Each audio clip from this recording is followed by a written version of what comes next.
Welcome to Billy Ho Sports. Thank you for tuning in. Please remember to subscribe to the channel and don't forget to like and comment on the videos. I hope you enjoy the show. Now, let's go.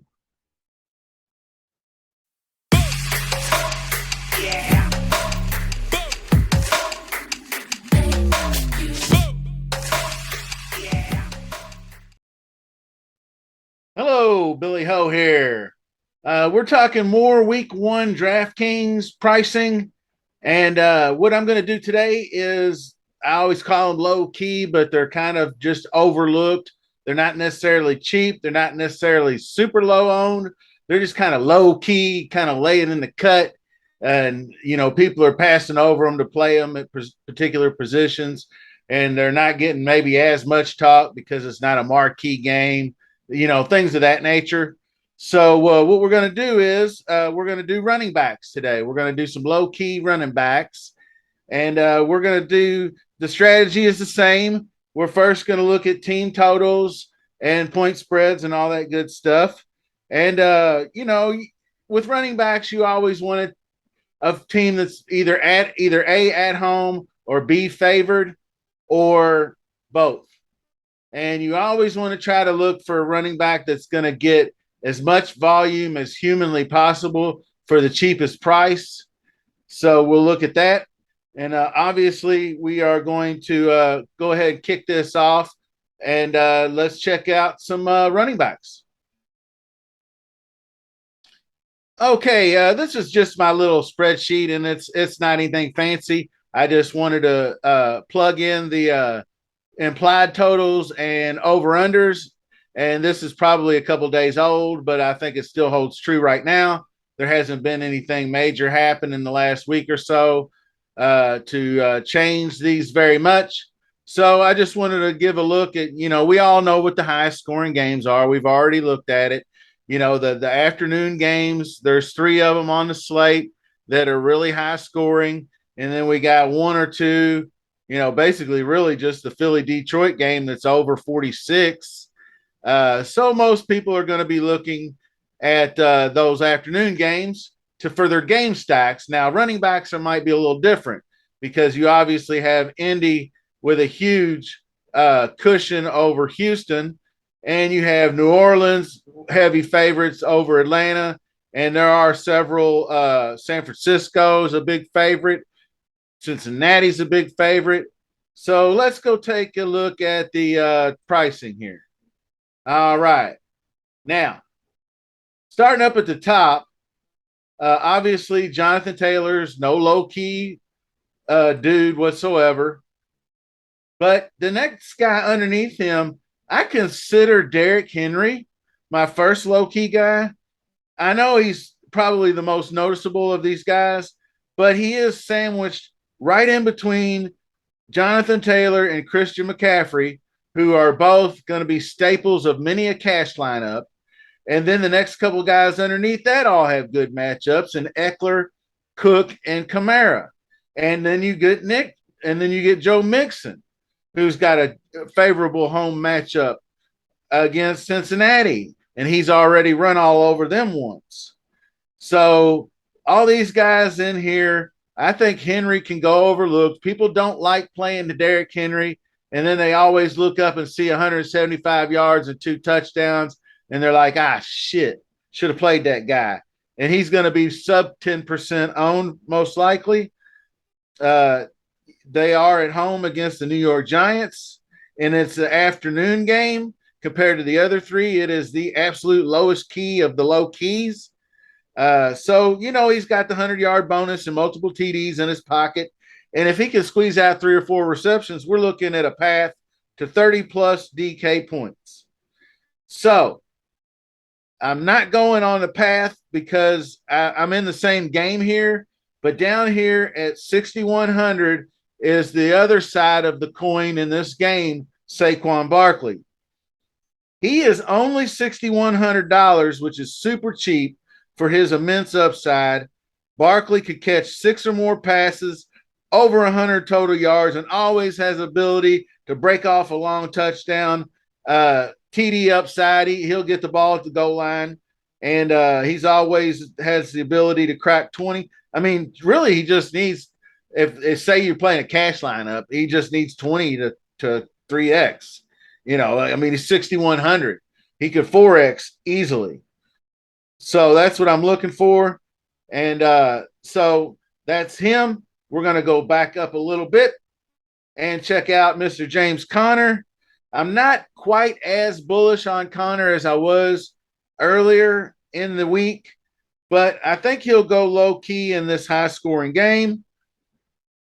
People will play both quarterbacks. And if people are going to play a lot of Kyler Murray, then they're not going to play as much James Conner because they're not going to correlate their running back with the quarterback. Now, you might see a game stack on the other side if they think, which Arizona's not even favored, but if they thought Arizona was going to be in the lead early or something, you could absolutely play Mahomes and Kelsey, or Mahomes and Juju, and then run it back with Conner on the other side. That would be a logical game stack. And plus, Arizona has Hollywood Brown his first year on the team, and Zach Ertz is a year older. He's a reliable pass catcher, but nothing screams immense upside to me with him. Another guy I kind of find interesting, and I'll get into in the low-key wide receivers, is in that game, and you'll have to look forward to the next video coming down the pipe on that one.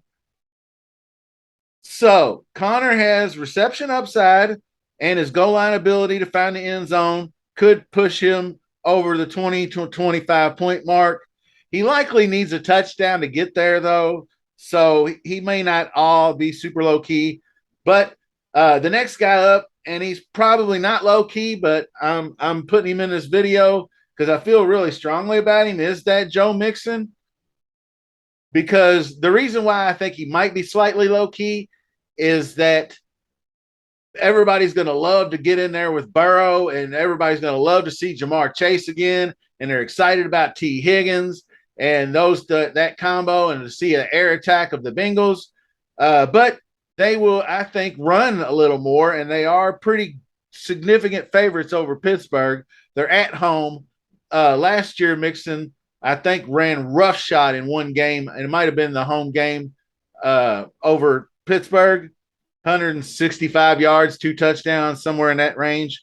So if the Bengals jump out fast on Pittsburgh, they want to take the home opener, and this is just narrative street for me, but I feel like they want to come out game one, home opener against their big rival, the Steelers, who'd been beating up on them for the last decade or more.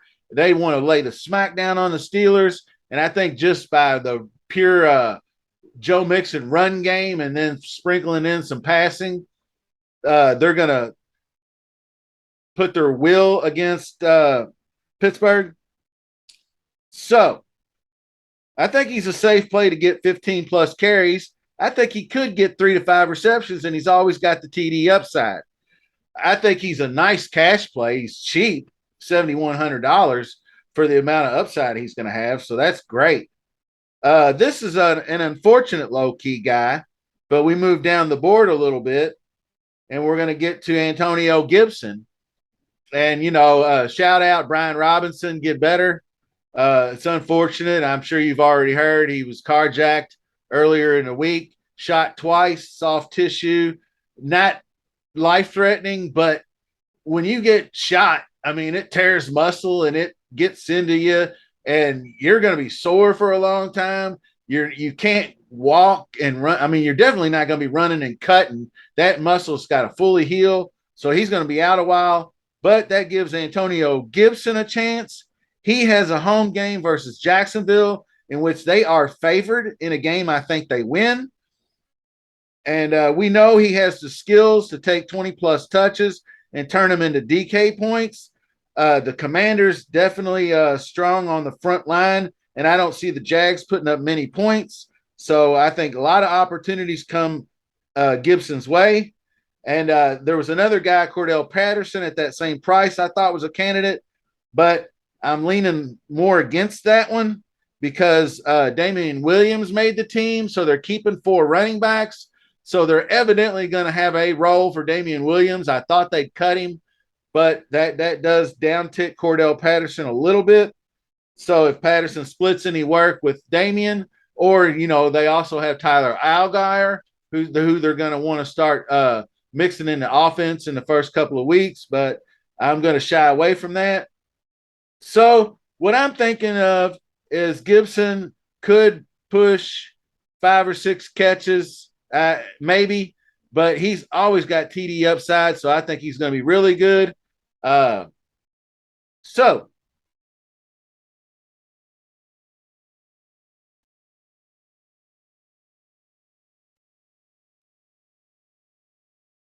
next guy on the list is going to be one Eli Mitchell.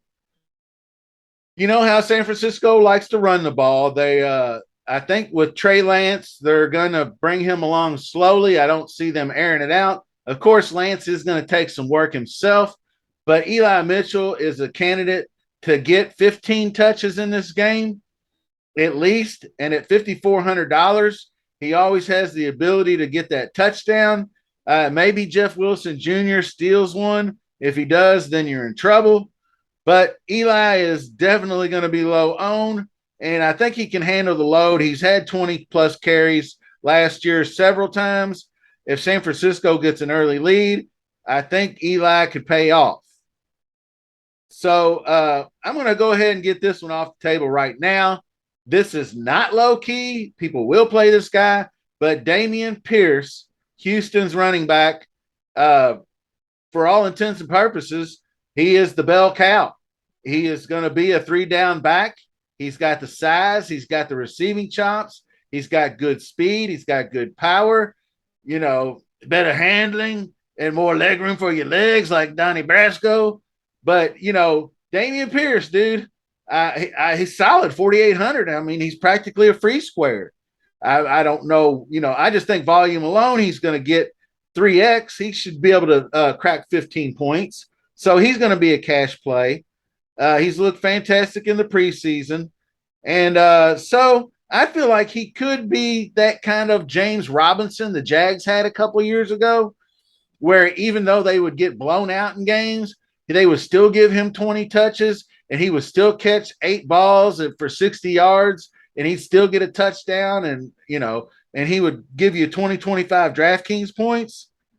I think that's highly in the realm of possibility because they're also going to want to probably slow the game down some. They certainly don't want to get out there and start air raiding it out with some of these teams because they're going to get blown out. But he's the last guy on the list I had. So we'll go ahead and stop there. And I think that's going to cover us for this first edition of some low-key running backs. I hopefully gave you a few guys to think about. I mean, there are many more, and I may come out with an updated list as we get closer to kickoff with injuries and roster moves and whatnot. But that's a half a dozen guys or so that look pretty good to me. So until the next video, which will probably be likely today, either tight ends or quarterbacks, low-key wise, this is a low-key series. Low-key Billy Ho saying, see you soon.